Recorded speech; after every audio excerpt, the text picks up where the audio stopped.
A big welcome to our session this evening, which is on helping your child manage their anxiety. And obviously, being a student in year 9, 10 or 11 is absolutely terrifying at the best of times. But what we've been through in the past 14 months has been horrific and has made things even worse and even trickier than they would be in the average year. So that's why we put on this evening, because it's something that we're seeing so frequently at the moment, and we're experiencing at school, and we wanted to suggest some ways that you might be able to help your child to manage that. So without further ado, over to Mrs. Lakin. As I said, I'll put my email into the chat. Should you have any questions for me, then please do feel free to send those over. But otherwise, Mrs. Lakin, over to you. Thank you, Mr. Cooper. Good evening, everybody. So my name is Jo Lakin. I'm the Emotional Support and Mental Health Lead at Ringwood School. Right, that's the boring bit over and done with. What I want to also tell you is I'm a parent. Pretty average parent, I've got to say. I really don't know all the answers. So we're not here tonight to tell you what to do, how to do it, to judge you or anything like that. We're just here really to talk a little bit about anxiety, to talk about anxious feelings, to talk about how debilitating it is, to talk about how it feels for you supporting that young person, or even maybe any sort of feelings you're having yourself. So I just wanted to let you know that, yeah, I might kind of, thank you, Mr. Cooper, for saying I'm an expert, but that's only because I have such a passion for our young people. I realise that they deal with so much, whether it's coming off the back of COVID, whether it's social media anxiety, whether it's exam stress, whether it's trying to be perfect or worrying about failing. They have all of these things that are pressures and lead to sort of anxious feelings throughout their daily life, really. So I'm always keen to learn as much as I can, and anything that I learn, I love to pass on. So hopefully tonight you'll find some of it interesting. You'll find some bits that you can take away and perhaps use yourself. But no judgments on any parenting, and certainly no silly questions. Okay, right. So like Mr. Cooper has just said, even more of our students are dealing with these increased feelings of anxiety at the moment, whether it's to do with COVID, exam stress, social anxiety, relationship issues, family concerns. All we know is anxiety is real. It's debilitating, and it isn't something that you can just pull yourself together out of or just get over. But the good news is that with some understanding and a bit of patience and a bit of practice, it can be managed. It may not go away completely, but it can be managed to a smaller scale and a smaller size. So our aim this evening is to help you to want to understand anxiety and want to explore some good strategies to help your young people work through these difficult feelings wherever they are on their anxiety scale. So I'm just going to share my screen where I've got a little bit of a presentation, and I can hopefully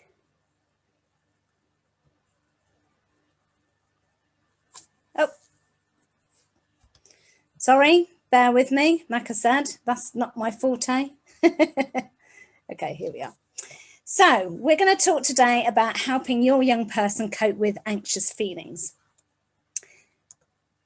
What I want to start by talking about is the actual brain. Some of you may have heard me talk about this an awful lot, and I'm sorry if I repeat myself, because some of the stuff that I do say, I probably talk to you and your young people an awful lot about, so bear with me. Basically, we have our brain, okay? Our brain's made up of lots of different bits and pieces. To talk in really simple terms, the bit that makes us anxious is the prehistoric brain, the primitive part of the brain, the caveman part, if you like, which is the bit that is looking out for the saber-toothed tiger to come and over that hill. And then the caveman side of us will then work out, are we going to fight, flight, or freeze? So whether we're going to stay and fight that tiger, whether we're going to run away from that tiger, or whether we're going to play dead and hope that it just kind of goes away.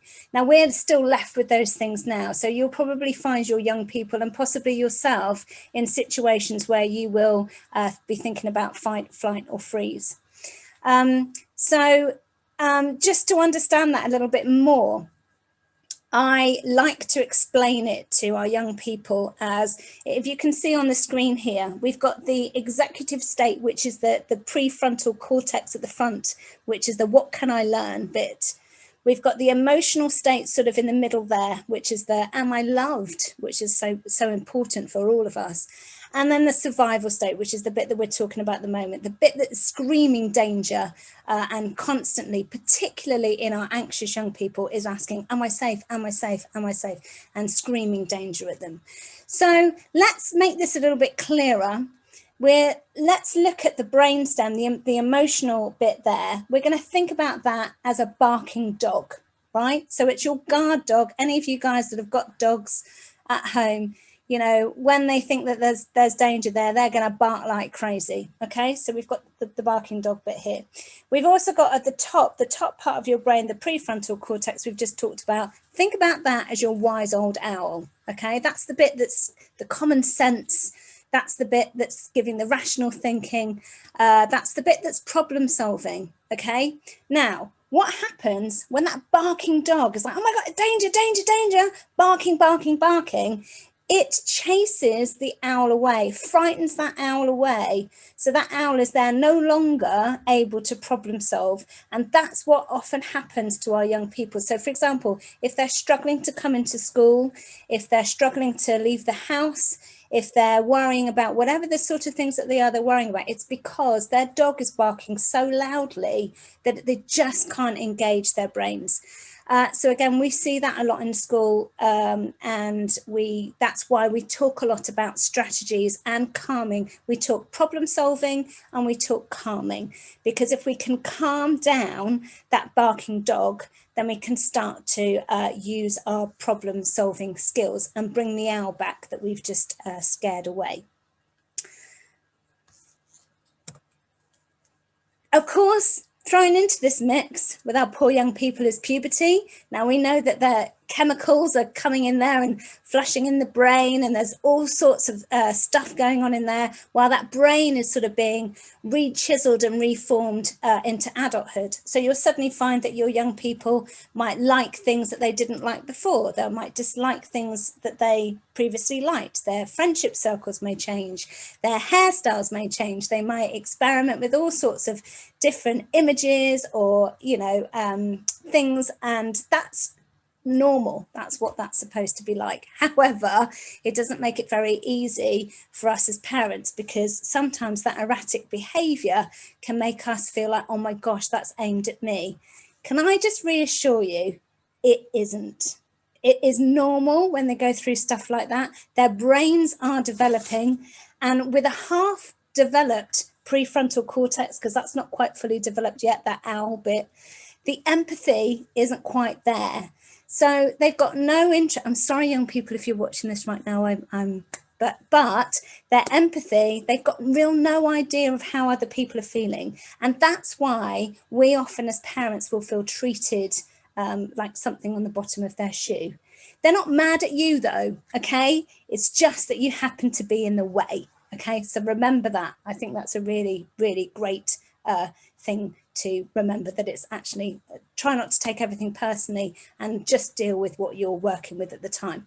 So the reason I've got this Lion Club up on the screen here is a quote from my favorite author who talks about anxiety, who says that puberty is like living with a newborn lion. One moment he wants to claw your eyes out, and the next moment he wants to nuzzle. And I think we can all recognize lots of our young people. I certainly can with my two.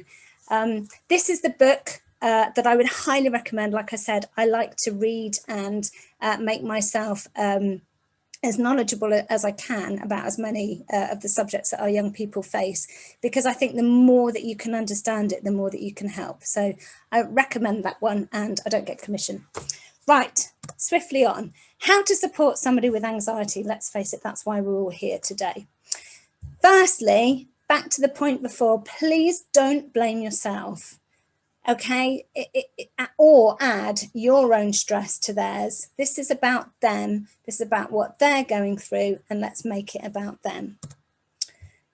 Let them tell you what it's like, and then listen without judgment or advice. Now, I'll hold my hands up here. I'm probably the one that when my daughter comes to me and wants to talk about something, I might go, well, have you tried? And what about this? And would you like? And she'll be like, Mum, now she's 21. She's like, Mum, you just constantly interrupt, just listen sometimes. That's all I need. Because they don't often get the opportunity to have that conversation and really explain, hey, this is what it feels like for me. I think we are too quick to sort of tell them what it's like or explain to them what we think it's like or how we got over it, when actually sometimes just letting them talk is the best that you can do, really. It can be better than kind of coming up with any other strategy. Sorry, I keep repeating myself, but educate yourself on the subject. I've got lots of resources that I can flag to you at the end, but there are some really good stuff out there on YouTube, some nice videos. There's some good websites and apps, but I've got all those at the end of this presentation. Understand that anxiety can be unpredictable and not every attempt will be a success. So we're going to talk about a few strategies. We're going to talk about building our toolbox, but we have to remember and not beat ourselves up when, 9 times out of 10, we might do really, really well. And that one time when it goes really badly and we do have a full meltdown, or our young person has a full meltdown, that's okay. Help them with their problem solving, but please don't do it for them, because although we want so much, and crikey, don't we all feel like that after COVID? We just want to wrap them up. We want to look out for them and we want to take all their pain and fears and danger and everything away from them. However, when we do that, it takes their power away. It lessens their resilience, and it means that they then don't build those strategies to know how to deal with the situation. So when you're thinking about problem solving, just help them, be by their side, but let them do the talking, and then you can kind of see how you can support them with that.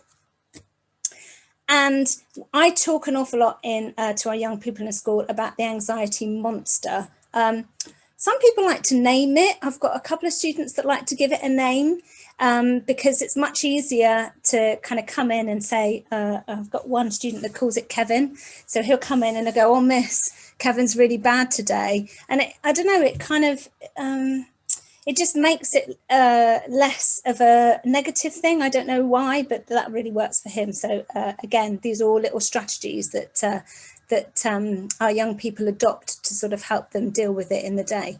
So this is one thing I think that we really need to think about, is avoidance can feed this anxiety monster. So avoiding something really makes that anxiety bigger. Let me explain that a little bit further. I've got a little cycle here. So looking at this anxiety cycle, if we start at the top in the light green bit, when we perceive danger, when that guard dog is barking so loudly because we are not wanting to come into school today because we're afraid because we haven't done our homework, for example. So we perceive the danger. What do we want to do immediately? Our brain says we're going to avoid that. Okay, so then we come into the brief relief. So we have that moment of, right, okay, well, I'm not going to go into school today.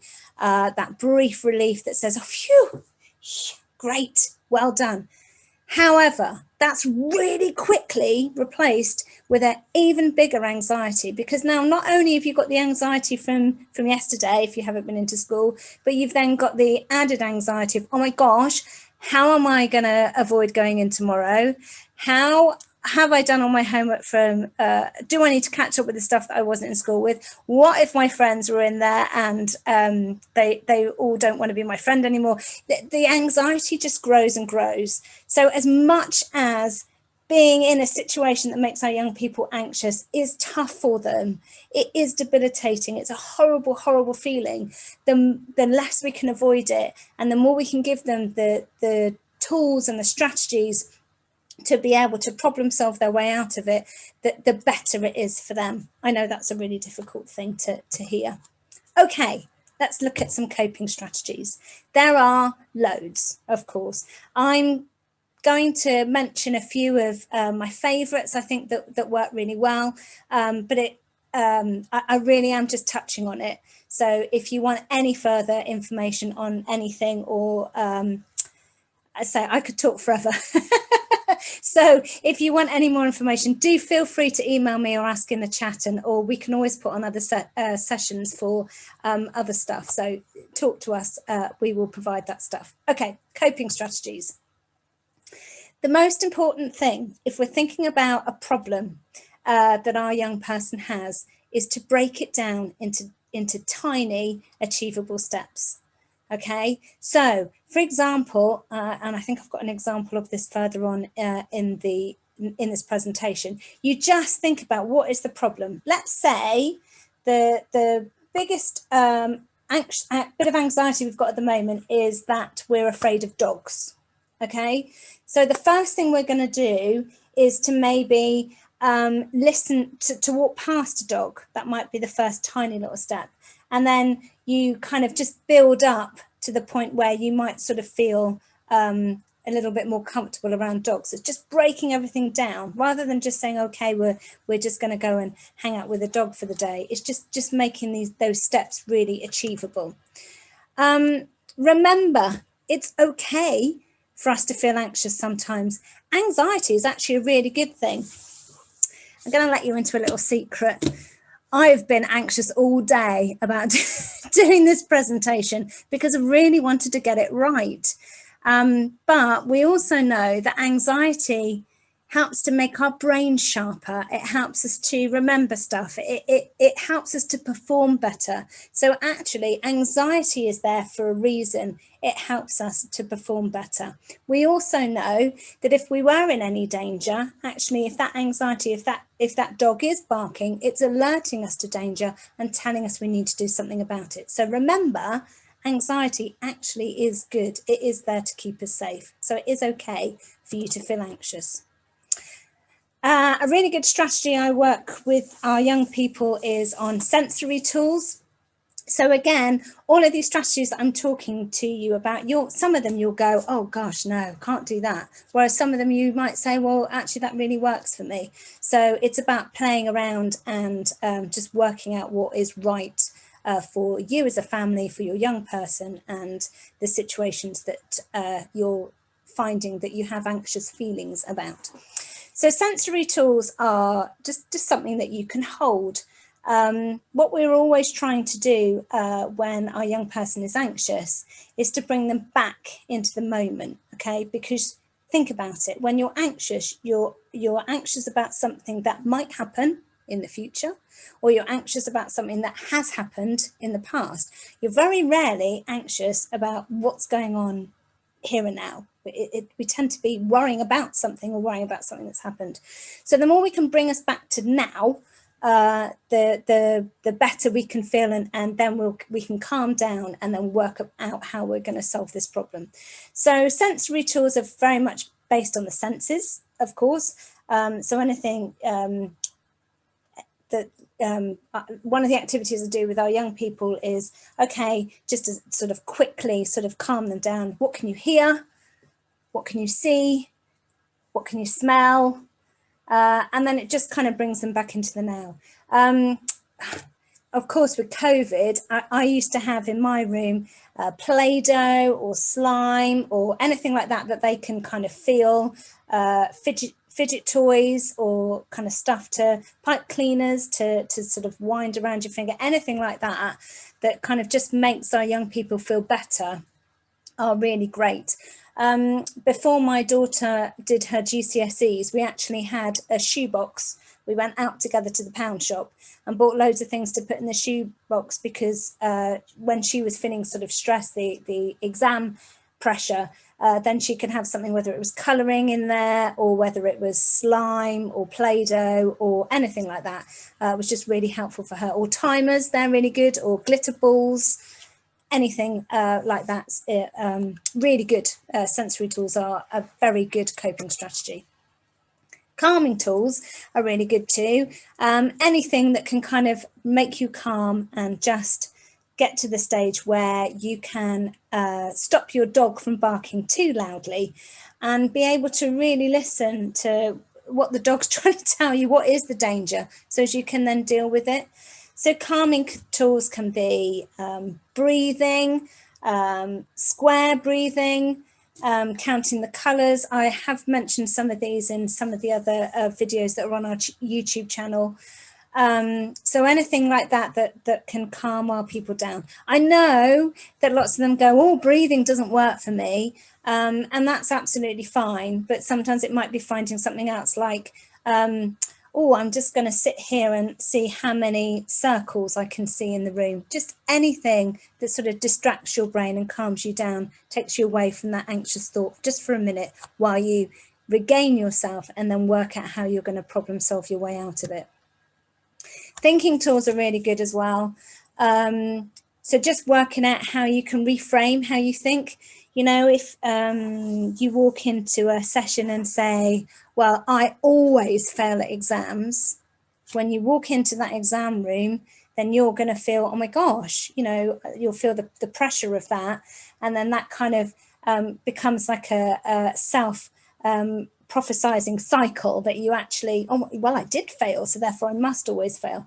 So actually trying to rephrase, catching yourself saying things like, well, I always fail at exams, actually rephrasing that to, I'm just going to try my best in exams, really changes how our young people feel and changes their anxious feelings. So when you get them to say it out loud, try and get them to see whether could they change that in any way, could they rephrase that in any way that might make them feel a little bit better. And you can, just by rephrasing that thought or the way they're speaking to themselves, you can take anxiety from an 8 down to a 5. I'm not saying you get rid of it completely, but you can take it down lower, which means that they're then able to deal with their situation better, which then builds their resilience, which then gives them evidence to realise that when they're in that situation again, i.e.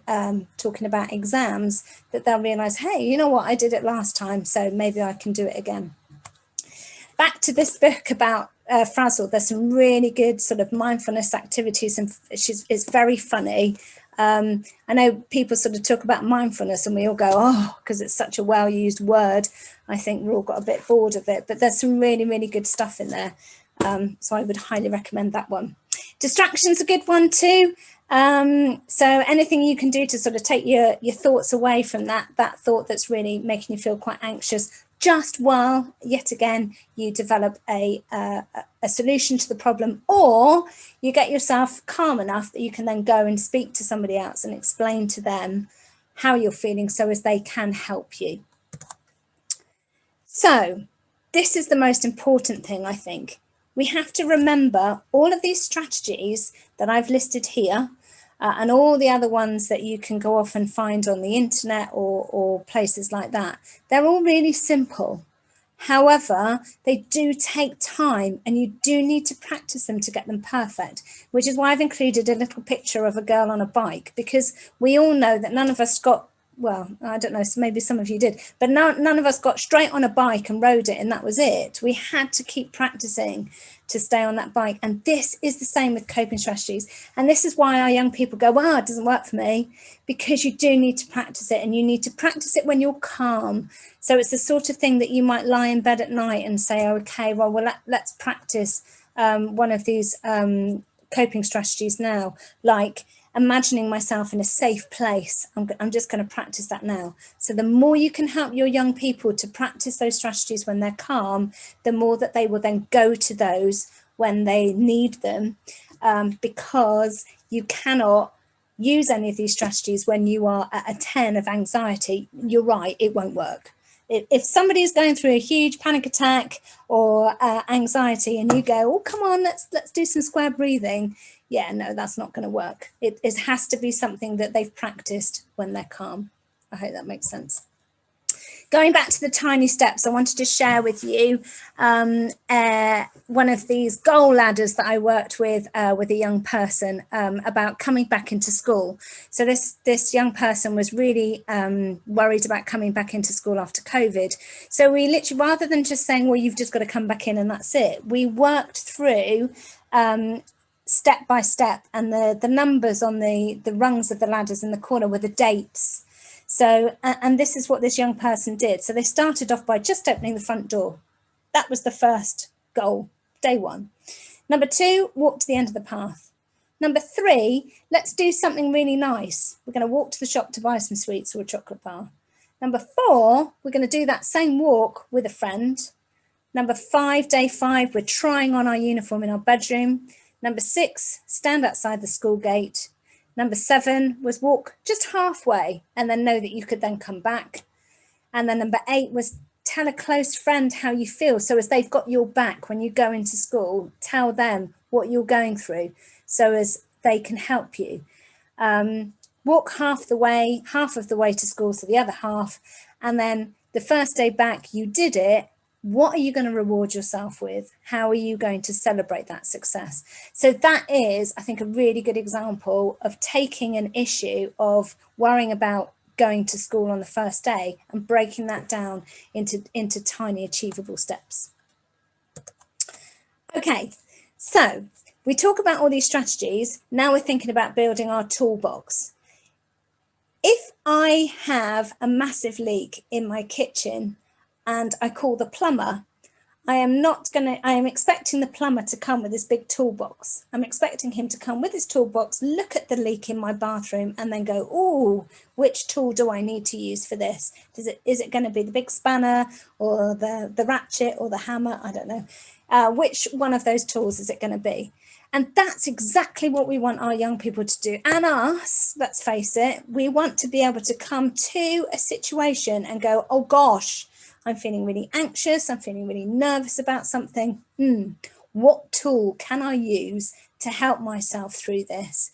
That is going to help them to build resilience, and it's going to help them deal with all sorts of things later on in life. You know, we want to help them to cope with situations and to be problem solvers. So this is a fantastic example that one of the young people that I work with shared with me. They said, thing is, miss, it really is debilitating. Anxiety, it affects my eyesight, makes my brain go all screwy, it makes my legs feel wobbly. It is horrible. But then they went on to say, but what I've learnt is it's like a fairground ride. So, you know, when you're like sat in I'm probably showing my age now, but sat in a waltzer and you're being spun around and actually your legs are feeling wobbly, your tummy's feeling really sick, your eyesight's feeling blurred and your head is all over the place and you're on that ride and you're thinking, oh my goodness, oh my goodness, oh my goodness.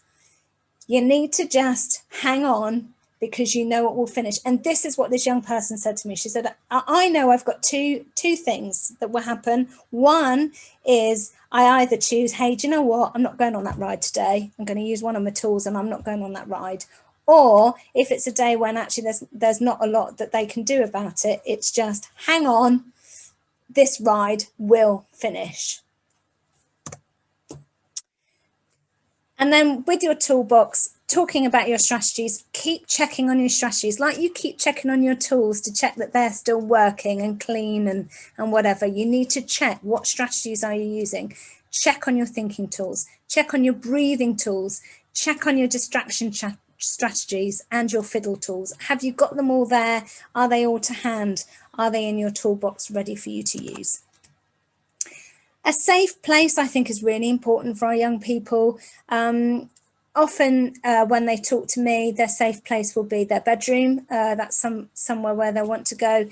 And we work in school quite a lot to make sure it's not quite so easy these days under COVID, but we always make sure that they've got some sort of a safe place that they feel that they can go when they're feeling sort of out of sorts and they need to start using these strategies or they need to calm down. So a safe place is really important. So let's say, for example, you're going away for a weekend or you're going out somewhere. Have you considered the safe place? Have you considered where they feel that might be? Is it at your side? Is it maybe, you know, being able to go and stand somewhere and just saying, you know, this is safe for you, but that's what they're craving. Because don't forget that barking dog is shouting at them and saying danger, danger, danger. So the safe place is really important, that they know where to go. And having a trusted adult, of course, by their side, and somebody who really gets them is really important. We work so hard to try and build trusting relationships with our young people, and we make sure that when we do work, we're very lucky. We've got a lovely pastoral team in Ringwood School, so we do make sure that we when we're working with young people, that we have the right person and the right personalities all work together, so that they feel that someone's got their back, that they feel trusted. Obviously, they've got you as well as their trusted adult at home, and we just need to make sure that they feel safe with us, and they know that we're like their safety net, if you like, that when they're with us, they can practice these coping strategies and problem-solving skills. Now, I think having a good script is really important. Now, what I mean by that is when we are supporting our young person, we need to make sure that we have a good script to say to them something like, I can see that that's really tough for you right now. Let's sit and talk about it, or tell me about it. Or if you're not feeling ready to talk about it, can I just make a cup of tea and then can we sit down and talk about that in a minute? So make sure that you're in the right space, and you might have to go off and deal with your anxiety first. I used to do an awful lot when my children were younger and we were going through anxiety. I do an awful lot of oh, I just need to pop to the toilet a minute, and then that's how I would kind of just calm myself down and make sure that I was in the right place, because there's nothing worse with you being in a really bad place and then they come at you, and before you know it, you've kind of kaboom, escalated the whole thing. Easier said than done, I know. So just make sure of your script. How will you talk to your young person when they come to you? What sort of words are you going to use? Are you going to say, well, I haven't got time for that right now, or, oh, not this again? Or are you going to use really good language? So check your language and how you speak to them, and actually encourage them to have a good script as well. How are they talking about their anxiety? Do you kind of check their language, or do you really mean that? Or do you mean, do you really mean that you're depressed? Or do you mean that actually you're just really, really upset about all of that today? So just checking language and script that we all use. And then back to that tiny steps again, just making sure we break that problem down into tiny little steps and working out how best to solve it, to give them those resilience skills. Now, talking about rephrasing, this is a little bit out there. But talking about rephrasing how you speak to your young people, I mean, how many times do they come home from school and we go, how are you? How was your day? I had to absolutely check myself the other day. I went in to speak to a young person who was in floods of tears in the toilets, and I just went up and I went, how are you? And the young person went, I'm fine. And I thought, firstly, why did I say, how are you? Because clearly you're not in a very good space. And actually, why did you say you're fine when your great fat tears are coming out of your face? So we did have a laugh about it. But I do think we need to, again, check our language, check what we're saying. So could you be could you change it? Could you say something like, what's the weather like inside of you today? And get our young people to describe how they're feeling like the weather. It kind of can take some of the negativity out of it and kind of put a little bit of a smile, a bit of fun into it. I'll leave that one with you for you to explore and see whether that's something that you'd like to do. So again, it's about building skills and coping strategies for them and helping them to know where to go when they are feeling anxious. This is a lovely little picture taken off of one of the websites that we use. Of course, if you're feeling anxious, you can go outside. That often helps. A change of scenery can help the brain. Ask for help. Create something. A lot of our young people will find that really works, or kind of a bit of mindful colouring. Drink water. That's a really good one. Really sort of focusing on the water. I tell them to do that a lot in school. I know that they get they're not happy when we tell them to drink water, but to actually drink that water and really feel how it feels on your teeth, on your tongue, and kind of bring yourself back into the moment. Writing about how you're feeling, keeping a journal of how you're feeling is really good. Again, I know, and young people, if you're listening, I know you don't want to be doing lots of writing. Why would you after you've spent a long day at school? But you can just have a lovely notebook where you just draw an emoji or a picture of how you felt, just so as you can look back and go, well, gosh, that was a really bad day. Look at that. That was a really tough day, but I got through it. Or, wow, I've had 3 really good days and I didn't appreciate that. Go me, I'm really proud of me. Take a deep breath, talking about breathing again, listening to good music, always very helpful. Staying present, we've talked about that, and finding a positive distraction. Okay, how do we parent mindfully? We've got that barking dog going on again. So we need to help our young people to calm their barking dog. We also need to perhaps sometimes calm our barking dog before we can help them to calm theirs. Being mindful yourself. Are you aware of your own feelings? Are you aware of how you react to certain things? I have to say, in this job, it's made me appreciate how I react to certain things, and made me notice more what my triggers are, and the sort of things that upset me or make me anxious. I love to, like I just said, I love to learn lots of stuff. So I do lots of training and I read lots of stuff. And I often think, oh, I'm gonna do this bit of training because it will help me work with the young people better. But often I find that I'm like, oh my gosh, I'm like that. I really need to stop doing that. So being mindful of you and how you are, because don't forget, they learn from us. We can always tell them what to do, but it's often what they watch us do that they're learning from. Empathize, don't lecture. This is one for me, I think. It's all about getting into the feeling, staying in that moment, letting them talk to you, letting them explain how it feels. Even if for you, it feels a little bit like, really? You're feeling anxious about sitting on a stool in science? Just empathize, just try and really listen, and try not to lecture when we're talking about anxiety. And compromise. I think that's a really big thing that we need to do. You know, sometimes I think we stick our feet in and we're like, you know, well, it has to be done like this. And then the young person's like, well, I can't do it. So compromise, meet in the middle. Let's work a way around it. Something we try to do a lot of in school. Okay, this is part of the resources that I'm going to share at the end. I actually made Mr. Cooper do this last week. It's from the NHS. The website is called Every Mind Matters. So even if you haven't taken on board or haven't kind of found any of the strategies that I've said any good, or you know, are looking for others, this is a really good resource to go to.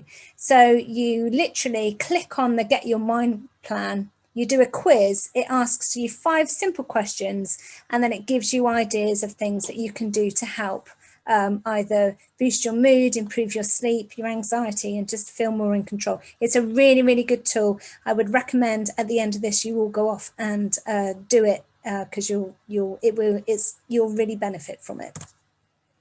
Okay. I'm drawing to a close, you'll be pleased to hear. So resources, there are some fantastic resources out there. There's some incredible, inspiring people that have got some great things to say about anxiety. My absolute favourite person to go to on YouTube is Dr. Pookie Knight-Smith. She's written some really good books. She's done some really good training sessions for parents, and she does some really great short little YouTube videos. That's her there. So check her out. The videos are like 5-8 minutes long, not very long, but can really sort of tool you up to be able to help your young person. Dr. Jeannie Smith, Ringwood lady on TikTok. She's fantastic too, if anyone's checked her out. She's got some really good stuff to say. So yeah, if TikTok's your thing, check her out. There's some really good books and workbooks as well that you can go through. You can work through with your young person to sort of work out how they're feeling. There's a couple of them on the screen there. And then there's some really good websites as well. I particularly like the My Mind and Me from the BBC. There's some, again, some short little videos that you can watch on there, some inspiring stuff from some of the other DJs. Mind is a really good website that can give you loads and loads of information. Headroom, again, with some mental health toolkits there from the Radio 1.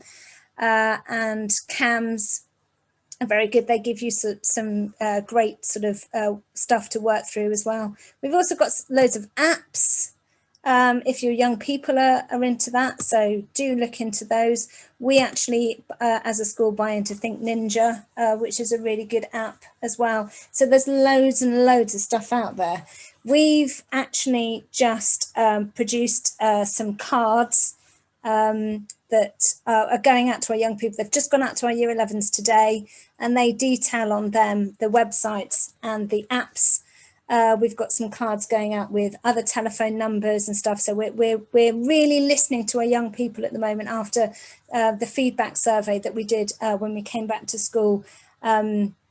So we're just making sure that they've asked for things in websites and apps and telephone numbers and stuff. So we're really listening to them and making sure we provide all that material. And the final thing is our Be Kind to Yourself mental health campaign that I don't know if any of you've seen on Facebook, has kind of been launched over this last week. Now, we have been working really hard, again, listening to all the young people in school to provide the sort of things that they feel that they're missing, because, you know, we appreciate what they've all been through over these last 12 months, and we just want to make sure we support them with what they need, not with what we think they need. So we've got a YouTube channel. You can check that out at Ringwood School YouTube channel, where there's some videos from our Year 13 mental health ambassadors. We've got, like I said, the cards are going out. We've got, we're going to start doing lots more parenting sessions. We've got loads of stuff sort of happening around this Be Kind to Yourself campaign. And in school, the support we have, you've got your tutor. Tutor will always be there to listen to you at the beginning of the day, and also for you to email to them. You've got your wonderful heads of year who work so hard and are always there to support you. The pastoral team, like I just mentioned, we've got our mental health ambassadors. We've got 2 Year 13s, and we're just actually interviewing Year 12s this week. That we've got the Be Kind to Yourself mental health campaign, which is hoping to provide everything that our young people hopefully need. The YouTube channel, we're doing as many of these parenting sessions. Hopefully that will be a thing. So if there's anything that you feel that you'd like us to address, we're happy to do that. And as of next week, we're starting some after school clubs, which I'm running with our mental health ambassadors, which are about problem solving and keeping calm. So very much on the topics that we've talked about today. You can see there on the screen, there's various topics that we're going to be covering about how to be a problem solver, about thinking errors, about dealing with judgment. And our young people will be told that they can just come to whichever session they like. They can come to all of them. They can just come to the one. We'll have some icebreaker games. We'll talk about coping strategies. We'll do some case studies and some problem solving skills. So hopefully there'll be something there that they'll want to come along to and help to build their toolkits. So the last word from me, please remember, every case is different. We're all different. You've all come here today because you have either a young person with anxiety, or maybe it's something that you're struggling with yourself. Every case is different. So we've all come from varying levels. No one's the same. And we want to really, really say, please don't feel judged in any way. We're not here to judge you. We know that it's a very difficult thing to deal with, and we want to work our hardest to try and understand it and to try and support you and your young person. So we really want to work with you. So don't be afraid to get help, whether it's from us, whether it's from the GP, whether it's from some of the resources that I've put up today. And as an absolute last thing, please be kind to yourself. Thank you so much for listening. Thank you very much for that, Jo. Much appreciated. Just a couple of questions popped up on the chat, which I really appreciate. So thank you very much for those. One of those which I haven't answered yet was asking if we've seen a lot more anxiety recently compared to in the past. Yes. Definitely. And I think it's not just the anxiety. I think we've seen an increase and we've seen a real decrease in resilience. And I think that's because obviously our young people have become very isolated, haven't they? They've been working at home for a very long time. They haven't had people to sort of bounce ideas off of and sort of resolve conflicts and all those sort of things. We have kind of been very protective of our young people, I think, at home as well. So yes, it is the answer to that, and we want to do whatever we can to support that. Fantastic. Thank you so much then, and I'd really like to say a big thank you to those of you who have come along this evening. We really appreciate the time that you've taken and the efforts that you're making to invest in your young person. And do remember that that's what we're here for as well. So at any point, do get in touch with either of us two or your child's tutor, head of year, any of those people mentioned for any questions, and we are always keen to help. Always keen to help, and we really appreciate that you're keen to get involved as well. If you have any feedback, either constructive that we can use for any more of these sessions, or just to get in touch, please do send that to either of us, because we'd like to bear that in mind for future sessions that we do. But have a lovely evening, enjoy the company of your young person, and we look forward to hopefully seeing them tomorrow in school. Thanks a lot. Bye-bye. Thank you. Bye-bye.